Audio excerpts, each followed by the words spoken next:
Abakungu okuva mu kampuni ya China National Aero Technology International Engineering Corporation eyaweebwa contract ey'okuzimba eddwaliro ly'amagye lya UPDF erimanyiddwa nga UPDF National Referral Hospital e Mbuya. Amaaso gabamyukidde maaso g'ababaka ba paalamenti abatuula akakiiko akalondola ensaasaanya y'ensimbi y'omusolo wa kapaaka babadde basuubya akajojjoji w'ebibuuzo ku kiki ekibalemesezza okumaliriza omulimu guno ogwabakwasibwa. Mu mwaka ogwa 2018 paalamenti yayise ensimbi obuwumbi bwa kuno obusoba mu 160 ez'okuzimba eddwaliro lya UPDF National Referral Hospital Mbuya nga lino lyalina okuggwa mu mwaka ogwa 2020 wabula nga n'okutuuka kati tegunnabako we gwatuuse. Abaka ku kakiiko ka paaka abakulembeddwa mu ssentebe w'akakiiko kano Honorable Muhammad Muwanga Kivumbi leero bakedde kulambula kifo ewalina okuzimbibwa eddwaliro lino ng'ekibatutte kwe kumanyawo omulimu guno we gutuuse wabula nga kibatuuseeko okutuuka nga abakyalina ebyokuzimba babivaako dda. Tamu olabira ddala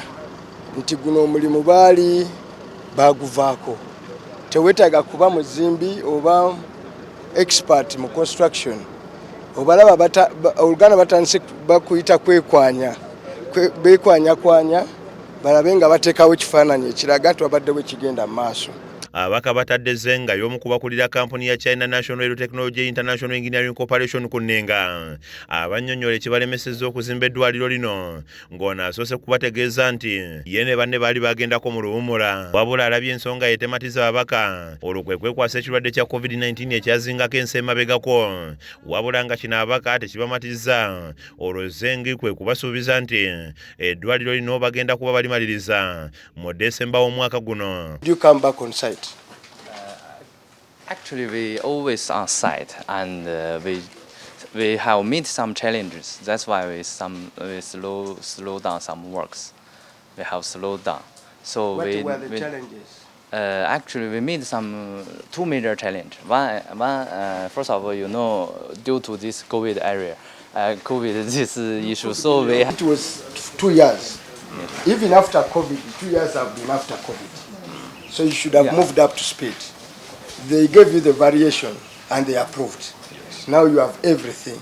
Yes. We've seen you tried to mobilize last night, but that's for another day. We've seen what we've seen.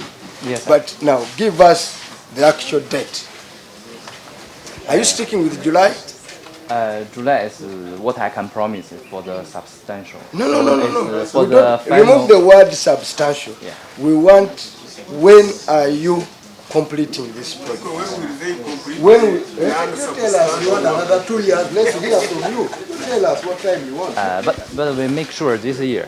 I can make sure this year we shall finish and hand over everything to you. This year. This year, Yeah. December, Yeah. you'll be able. This year ends in December. You'll be able to hand over this project. Yes, sir. Ye Honorable Muwanga Kivumbi asigadde simumativu n'ebinnyonnyoddwa zenge ng'ategeeza nti ssente zonna bazibawadda naye ng'ebiwandiiko biraga nti baakozesaako ensimbi obuwumbi 69 nga bwe gwali gusuubirwa. Kigenda mu maaso n'ekimu. Kati mu kuzimba bino byonna biri basic, conduit buki n'okuzimba eddwaliro. Actually ebizimbe kyekyangu. Eddwaliro kitegeeza eddwaliro lyennyini ebyuma tolabyeko n'ekyuma n'ekimu bagambyewo esize eziriwo na tayiro na biki. So obalabira ddala nti bakyali wala ate ssente batutte more than 60%. So twagala kulaba nga tubateekako akazito nnyo baba tebalina ssente bazibawe. Abaka abalala abatuula akakiiko kano n'ab'ensonga eno bagyogeddeko bwe bati. Ekyamazima site nga auditor bwe yalaga oba auditor general bwe yalaga site ebadde abandoned. Era mulabye site yonna ejjudde ensiko, ettaka liri buli wamu, abayeze babaleese kiro okwera kubanga twabadde tujja. Naye ekirungi nti ekituufu eno siteringa lubowa kuba kati bano olinawo ekyokulaga waliwo ebizimbe naye tubasabye nti bacontractor bakomewo bakole. Contractor akomewo akole kuba bakkiriza nti balina ssente. You look at the contract agreement, this project by July this year should be completed. And indeed, as a ministry, we are going to supervise and monitor and see that the contractors should deliver this project to us by 31st July this year.